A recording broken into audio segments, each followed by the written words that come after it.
Welcome back to Nick Lenz's Comic Corner Classic Less Known Classic. This is episode number 16, 2605, and Doubleshot 2499. Yes, the very next Comic Corner will be the 2500 Comic Corner. First up, basically, we have a Punisher book, Punisher War Zone. And here's a strange little fun factoid. Did you know this is actually one of 3 trades ever released that collect issues from this series? Well, this volume anyways. Yeah, there's only 2 others, and they collect later issues. You're like, what? Seriously? Yeah, seriously. We have Punisher Warzone Volume 1. That's the first one here. Written by Chuck Dixon, artwork by John Romita Jr., inking by Klaus Johnson.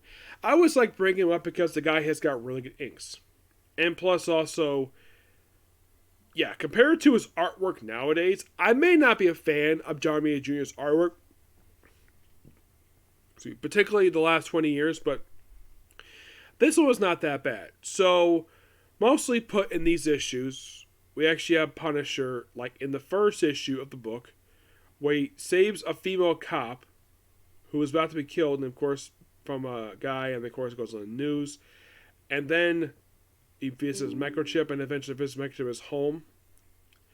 Now, the one thing Romita Jr. has, I think, for doing in this book, it's like, okay, so Punisher's very scruffy looking, and also, there was also this really weird scene where, like, oh, Punisher's preparing something, he's in bed, he's sitting on his bed, and he's wearing a thong.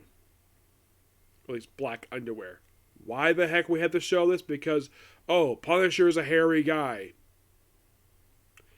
Because Romita Jr. wanted to do that for some reason, so... Either that was Chuck Dixon's idea, or that was John Romita Jr. Of these 6 issues, Microchip is in the opening issue, so they have a bit of a trust issue because Microchip went to go see a psychiatrist, like they talk about me, and it's all about warning his son, and he shoots stuff. Doesn't kill Microchip. No. He says he'll heal. And there's been a flashback to other stuff here. And then Shotgun shows up. Yes, Shotgun. A character who had previously been part of this in the issues of Daredevil. Yes, believe it or not, this was his very next appearance. And for some reason, I'm not sure why this is. Apparently, Chuck Dixon wrote it where... You're going to love this, ladies and gentlemen. Where Shotgun is written to be an ally of the Punisher. Yes, Shotgun. We also see the debut of the Carbone crime family. Now, there's Julius Carbone, Salvatore Carbone, and Mickey Vazone. Julius Carbone, he sadly is killed off by the end of the storyline. Yeah, he's the father of one of the characters in the book. Actually, 2 of the characters. Rosalind, who actually briefly sleep with the Punisher in order to take out the whole crime family. Yeah, basically by the end of the story, the Carbone crime family is pretty much taken out. Yeah, they're pretty much all eliminated. Well, the ones appear in this opening story because after this, the Carbone crime resurfaces in the third to last issue of Punisher Volume 2 and Public Court of Honor, and that was it for them.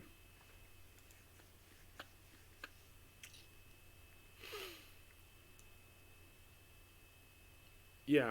So Microchip is not in the rest of this book at all. Nope, he just basically, he's out for this whole storyline. And also the one-shot appearance of the Duffon family, which are a Sicilian family, so Punisher takes him out, and mostly put, he's dealing with this crime family, the Carbone crime family, for this whole story arc. Yes. Well, all 6 issues, we can go into Bolivia, Brooklyn, and then by issue 6, all but basically Rose, basically like Julius Carbone is killed off in this issue. There's also a character named Thorn, who is Salvador Carbone. He actually is not killed off here. Yeah, they said, oh yeah, I killed her father and her uncle. That's pretty much basically like, you assume he's dead, but not really. He's not dead.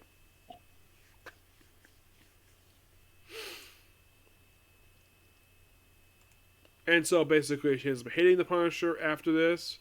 By the way, Salvador Carbone, He returns in the second annual for this book. As for Rose, after this opening 6 issues, here's the weird thing. She continues in this book for the next few issues before she pops in the Punisher War Journal. And she does return like immediately, like the very next issue. But what about Mickey Verzone? Mickey Verzone basically appears very sporadically. Like after these opening 6 issues, he next appears in Punisher War Journal 45, which is part of Dead Man's Masterworks. I've discussed already. And then, of course, he's back here for a couple issues and appearing in the annual. Then he appears during the Suicide Run. He appears pretty much a lot of Punisher books. His last known appearance was in Marvel Knights number 11. But what about Shotgun? Yeah. Does he return after these opening 6 issues? He next appears in the final issue of Punisher War Journal. Oh, in case you're curious though, issue 6 came out in June of 1992. Shotgun's next appearance is not until May of 1995. Roughly 2 years later.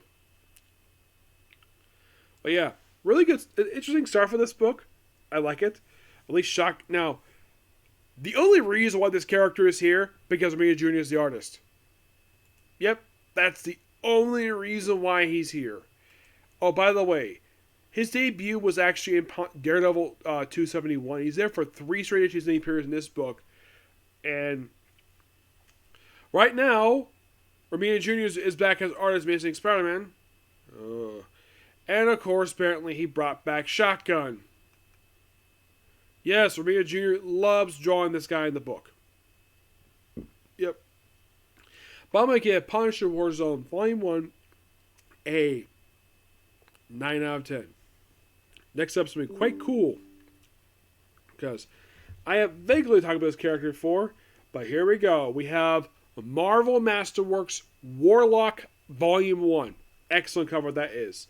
This book collects Marvel Premiere 1 through 2, which is the first solo book he had before he got his actual book. Warlock 1 through 8. And, of course, it collects the Incredible Hulk issues 176 to 178. Yeah, those issues pick up right where issue 8 leaves off. It's basically the Counter Earth issues for that book. I've already discussed this issue, so I'm not going to discuss them here. So, Roy Thomas does the Marvel Premiere issues. He also does 1, 2, and 6 of Warlock and the Incredible Hulk issues. Mike Frederick does 2 through 4. He was the co-writer for that for issue 2 with Roy Thomas. Probably has passed door to Mike Frederick is 2 through 4. And 6 to 8. 5 is done by Roy Garnick. He does issue 6 with Mike Frederick. And that's it. Gail Kane does pretty much the 2 Marvel Premiere issues and does issues 1, 3, and 5. 1, 3 through 5 of Warlock. Bob Brown, the 6 to 8. Warlock number 2 is done by Tom Sutton and John Bushma. And this book covers the Marvel Premiere issue. First issue came out in April of 1972. And then the first issue of Warlock came out in August of 1972. And issue 8 came out in October 1973. I have heard the reason why this stopped because apparently this book wasn't selling very well. So they briefly discontinued and they brought it back years later. They did the same thing with Captain Marvel, where apparently they put the book on hiatus for a few years. So, mostly put, in the case of the Marvel Premiere issue, is basically, it's like Marvel Premiere featuring the power of Warlock.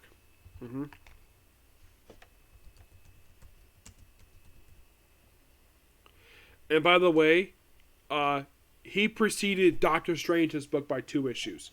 Yep, now Warlock had previously appeared in Thor 166 as him. And that was in roughly 2 years prior to this. So, this is basically him on This also is the first appearance of Counter Earth. Counter Earth, a really good concept. It's basically created by the High Evolutionary, another version of Earth. And it's pretty much in a way, you could think of it as like the primary setting of the Warlock book. Yes. That's pretty much what it is. It's what we're here for the whole book, and we have some very interesting ideas. happening in this very book. Mm-hmm. Yeah, then we have basically, of course, High Evolutionary is like, he is like a supporting character in this book. We also have Man Beast, who made his debut in Thor 134. This guy was also the hate monger from particular Spider-Man. This actually was his very next appearance right after his Marvel premiere issue, like right after his debut. And then, of course, move over to Warlock, which for some reason the cover is referred to as the Power of Warlock, kind of. And then we have the Evil Newmen. It's basically who do basically Warlock as battling in this book. We get to some very interesting ideas. The Evil Newmen are basically just, well, Newmen. They're basically creatures created by High Evolutionary to live on Counter Earth, and, well, this is basically the book they appear in on a regular basis. They skip a couple issues. But after the first couple issues, of course, the story kind of continues in Incredible Hulk.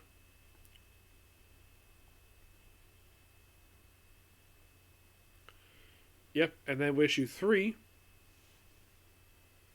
3, you have Warlock taking on someone named Apollo. Is it the Greek god Apollo? No, it's Tarak is Terrible, one of the new men. And it's kind of in a way like the main villain of the next few issues before he returns in Warlock is Benny Watch number 3. Yeah, he fights Warlock for the next few issues. Well, he gets sort of in the way killed off in issue number 4, but he comes back after that. Also, the President of the United States of Earth is a guy by the name of Rex Carpenter. Yeah, he's pretty much a supporting character in this book. At one point, you have people kind of turning against people turning against him because the whole thing of Big Brother stuff. Yeah, so then in issue 5, something quite interesting happens. We have Adam Warlock meeting the Counter-Earth version of Doctor Doom, who is a scientist, not a mad supervillain. You're thinking, really? Where his backstory is similar to his 616 counterparts, except Reed Richards became his friend. And Reed Richards also makes debut in the very next issue as Brute. Yeah, in issue 6. I think it's issue 6, basically.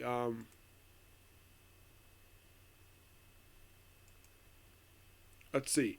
Brute actually made his first appearance in issue 2 of Marvel Premiere. And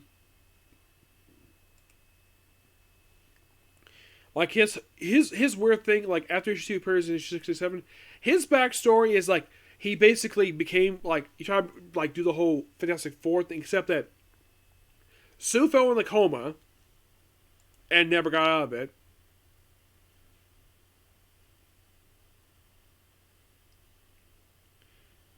Yeah, and as for Johnny Storm,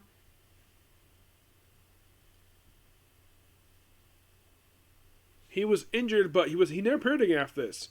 Yeah, it's like, okay, let's have it where they don't get their powers. Ben Grimm, nothing. They didn't get any powers. I mean, we have Reed Richards becoming the Brute. Yep. And sadly put this is actually a good version of Doctor Doom. And he actually sadly passes away in issue 7 of Warlock.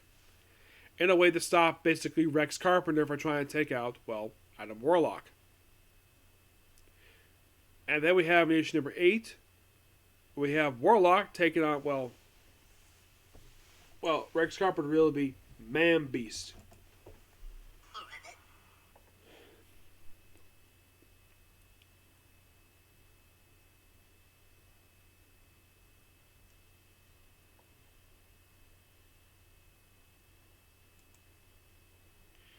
Yeah, and pretty much in the way the book gets sort of stopped here with issue number 8, and it continues over in the pages of Incredible Hulk, which that's basically like, Hulk is basically brought to Counter-Earth for a few issues, and Adam Warlock does apparently die in issue 177, but he comes back the very next issue. Excuse me, yes. And that's pretty much it to talk about here. But these opening issues are fantastic. Loved it. I'm going to give this book a 10 out of 10. Book was perfect. An excellent book. Now, there is another Marvel Masterworks, basically, and this book itself is mostly put like a lot of other comics he appeared in. I mean, it does collect. There's actually going to be a couple books I'm skipping over. Actually, 3 books skipping over because I've already discussed this already. Yeah, but I'll discuss it next time when talking about Warlock. Because, yeah, talking about Warlock at this period of time is going to be quite interesting. Yep. So, yeah, that's going to be a particular view. Please make sure to like, comment, and subscribe. Turn on notifications. Please do not hit the dislike button. So I'll see you next video, which will be more Metal Heroes. Get next video. Bye.